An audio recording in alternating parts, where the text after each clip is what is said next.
오늘의 왜 정치부 노은지 차장 나왔습니다. 왜 이재명 후보는 호남 홀대론을 들고 나왔을까요? 네, 가장 큰 이유는 바로 지지율 때문입니다. 호남에서 지지율은 꽤 높지 않습니까? 네, 민주당 우세 지역이다 보니까 이재명 후보의 호남 지지율은 60%대를 유지를 하고 있는데 네. 하지만 여론조사는 지지율 추이가 중요하잖아요. 한번 볼까요? 네, 추이가 최근 들어서 좀 하락세긴 하네요. 네, 그렇습니다. 12월 말부터 조금 오르는 듯 하다가 다시 떨어져서 지금은 60% 초반 최저치를 기록을 했는데 네. 반면에 윤석열 후보는 그 보수정당 후보 중에서는 매직 넘버라고 불리는 20%대에 근접한 것을 볼 수가 있습니다.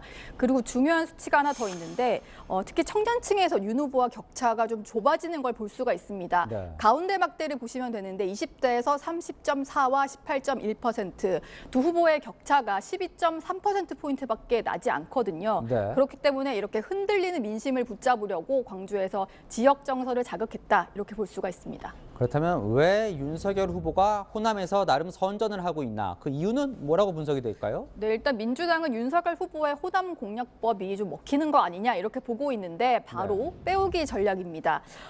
민주당을 지지했던 사람들을 윤 후보 지지로 돌리는 그런 전략인데요. 이럴 경우에 이 후보 지지율은 빠지고 또 윤 후보의 지지율은 오르면서 지지율 상승 효과가 2배가 됩니다.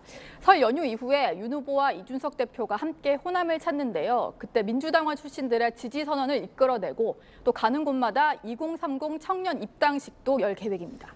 그럼 이제 그게 이재명 후보가 어제 일정까지 바꿔가면서 호남으로 내려간 이유라고 봐도 될까요? 일단 겉으로 그렇게 말은 하지 않는데 어제가 중대재해처벌법 적용 첫날이었거든요. 그렇기 네. 때문에 이런 상징적인 날에 대기업의 책임을 물을 수 있는 광주 붕괴 사고 현장으로 가기 위해서 급하게 일정을 바꿨다, 이렇게 설명하고 있습니다.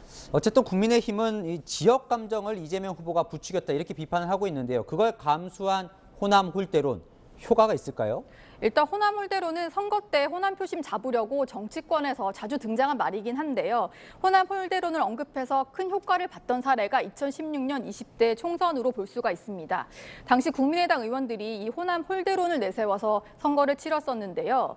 박지원 의원 같은 경우에는 당시에 이제 문재인 대통령이 참여정부 비서실장 때 호남 인사 임명안이 올라가면 다 잘났다, 이런 식으로 말을 하기도 했었습니다. 그래서 그때 결과가 어떻게 됐던가요? 저희가 좀 다시 준비를 해봤는데 네. 호남에서 의석수가 28석이나 되는데 초록색 지역이 국민의당이 당선된 곳이거든요.